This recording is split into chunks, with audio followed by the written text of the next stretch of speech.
নমস্কার সবাইকে, তিথিস ডেইলি ব্লগে আবারও একটা নতুন ভিডিও নিয়ে সবাইকে ওয়েলকাম।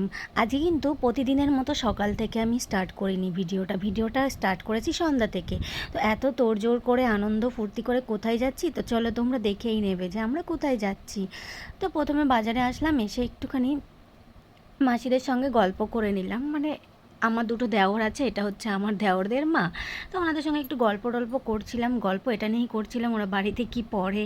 কেউ একজন থাক বলবো না, যদি ওরা ভিডিওটা দেখতে পায় বা কারো কাছ থেকে শোনে তো হয়তো লজ্জা পাবে বা কিছু। আমি আর চাইছি না বলতে যে কি পড়ে, থাক ঠিক আছে চলো।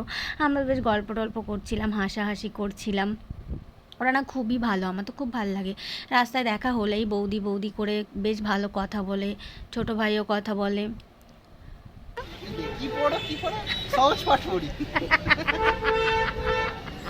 তো তারপরে আমরা গল্প করে আড্ডা মেরে তারপরে চলে গেলাম যেখানে যাওয়ার উদ্দেশ্যে। তো চলো দেখতে থাকো, আমি এখন আর কিছু বলবো না, একদম ওখানে পৌঁছে গিয়ে তারপরে বলবো। তো দেখো আমরা হেঁটে হেঁটে যাচ্ছিলাম ব্রিজের নিচ থেকে, আমরা চলে আসলাম ব্রিজের এপারে।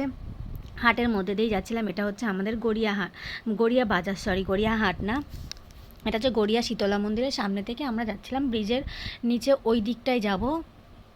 তো চলো যেতে যেতে তোমাদেরকে একটু শেয়ার করি। আমার বরমশাই কোনো সময়, মানে ওর সঙ্গে আমি হেঁটেই পারি না। তো পৌঁছে গেলাম আমরা যেখানে যাওয়ার উদ্দেশ্য ছিল। তো ব্যাড লাক, এখানে দোকানটা বন্ধ হয়ে গেছিলো। সবে 8টা বেজেছে, তাতেই দোকান বন্ধ করে দিয়েছে। তো কি মন খারাপ করে তো আর বাড়ি চলে আসবো না।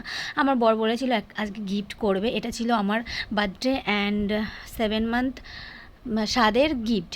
ও একবারেই করতে চেয়েছিলো, কারণ আমার বার্থডে হচ্ছে 10ই আগস্ট ছিল আর আমার স্বাদটা হচ্ছে 9 তারিখে। তো দুটো সেলিব্রেশন একসঙ্গেই আমি বলছিলাম না, দুটো বারবার করতে হবে না, সামনে যেহেতু আমাদের বাবু আসছে, অনেক খরচাপাতি হবে। তো ওকে নিয়ে আমরা এখন থেকেই স্বপ্ন দেখা শুরু করেছি। নিজেদের স্বপ্নটা যদিও বাদ দেওয়া যায় না, ওই হালকা পাতলা করে, তাই জন্য একটু একটু সেলিব্রেশন করছিলাম।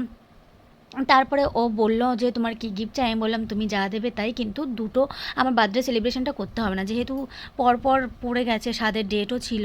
তো তারপরে ও বললো চলো ঠিক আছে, তোমার গিফটটা আমি আগেই দিয়ে দিই। তো আমরা চলে এসেছিলাম কোথায় বলো তো, ও আমাকে একটা গোল্ড রিং গিফট করবে। তো চলে আসলাম আমরা দোকানে।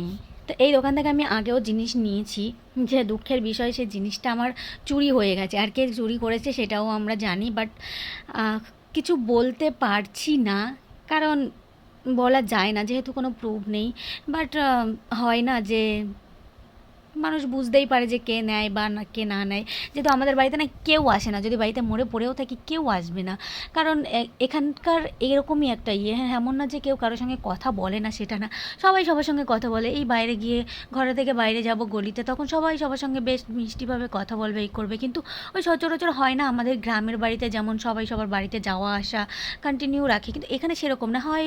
ধরো কোনো অনুষ্ঠান হচ্ছে, ইনভাইট করলাম, তখন ওই অতিথিদের মতো আসলো, যে পাড়ার লোক এসে বাড়িতে গল্প করবে বা কিছু। আমাদের এই পাড়াটাতে এরকম কিছু নেই, সবাই যে যার মতো ঘরের মধ্যে থাকে, যে যার মতো করে কাজ চালায়। তো দেখো আমরা কিন্তু দেখতে শুরু করে দিলাম। এবার একটু ইউনিক টাইপের ডিজাইন। আমার আঙুলগুলো এতটাই খারাপ, মানে আমার হাতটা এতটাই খারাপ, আমি যদি কোনো অর্ডার দিয়েও রিং বানাই, আমি এই জন্যই রিং পরতে পারি না। আমি যদি অর্ডার দিয়েও রিং বানাই, সেটা হয় ছোটো হবে নয় বড় হবে, এটা হবেই বাড়িতে এনে। তো আমাকে অনেকগুলো রিং দেখানোর পরে হয় যেটা পছন্দ হচ্ছে সেটা হাতে হচ্ছে না, হয় বড় হচ্ছে, ছোটো ঠিক হচ্ছে না, বড়ই হচ্ছে, ছোটো হবেও না। আমার আঙুলগুলো এত ভাঁজে। তো তারপরে একটা বেশ পছন্দ হচ্ছিল, তো আমি রিং দেখতে দেখতে না কানেরগুলোর দিকে খুব খুব নজর যাচ্ছিলো, কারণ কানেরগুলো সিম্পলের মধ্যে দিয়েও খুব সুন্দর। তোমরা দেখতে পাচ্ছ আমার আঙুল দিয়ে বেরোচ্ছে ঢুকছে, এরকমই হয় আমার সঙ্গে। আমি কোনো রিং পরতেই পাই না। তো অবশেষে একটা হাতেও হলো আর ডিজাইনটাও পছন্দ হলো, বাট এটা এত সরু মনে হচ্ছিলো 2-4 দিন পরার পরেই বাঁকা হয়ে যাবে। তো তোমাদের সঙ্গেও শেয়ার করি কানেরগুলো। এই কানেরটা তো আমার খুব পছন্দ হয়েছে, এটা তো আমি নেবই।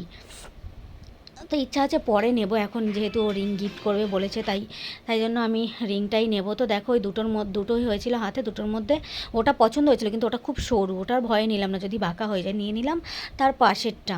তো তো নেওয়ার পরে ও কিছু ফর্মুলা ছিল সেগুলো করছিল, তারপরে আমাদের রিং নেওয়া হয়ে গেছে, আমরা বেরিয়ে আসলাম। তো এখনও কিন্তু শপিং শেষ না, সিলেদার্সে চলে গেলাম, কারণ সিলেদার্সে আমাদের জুতো নেওয়ার ছিল। অনেক দিন ধরে জুতো নেবো নেবো করে আর নেওয়াই হচ্ছে না, টাইমই হয়ে উঠছে না। এই বাড়িতে কাজবাজ করে আবার ধরো ক্লাস আছে, ক্লাসে যাচ্ছি, এই করছি সেই করছি, জুতো আর কেনা হচ্ছে না। তো আমি ভাবলাম যখন এসছি সিলেদার্সের সামনে দিয়েই যাচ্ছি হেঁটে হেঁটে, তাহলে সিলেদার্সে ঢুকেই যাই। তো আমার গিয়ে জুতো পছন্দ হয়ে গেল, আমি জুতো নিয়েও নিচ্ছিলাম। তো দেখো আমি জুতো বিল করতে করতে আমার বরের একটা জুতো এখান থেকেই নিয়েছিল, এই সিলেদার্স থেকেই নিয়েছিল। ওর ওই জুতোটা খুবই পছন্দের, কিন্তু দুঃখের বিষয় ও শোতে গিয়ে জুতোটা হারিয়ে গেছে। কে নিয়েছে জানি না, নাকি ফেলেই এসছে। তারপরে জুতোটা নেওয়া হয়ে গেল, ভিডিও করে নিলাম আমরা, আর আমি চলে আসবো বাড়ি, ও চলে যাবে দোকানে। তো তোমাদের কার গোল্ড জিনিস বা হাজব্যান্ডের কাছ থেকে গিফট পেতে পছন্দ, সবাই কিন্তু কমেন্টে জানাবে। আমার তো খুবই ভালো লাগে যে কোনো গিফটই, যে 2 টাকার হোক আর 10 টাকার হোক। তো আজকের ভিডিওটা এই পর্যন্ত, সবাই ভালো থাকবে, সুস্থ থাকবে। আর পুজোতে কে কী শপিং করছো অবশ্যই কিন্তু শেয়ার করবে। আমার তো এবার পুজো দেখা হবে না, ব্যাড লাক। তাও আমি হ্যাপি যেহেতু আমার সোনা আসছে। তো সবাইকে টাটা, বাই, আসছি পরের ভিডিও নিয়ে।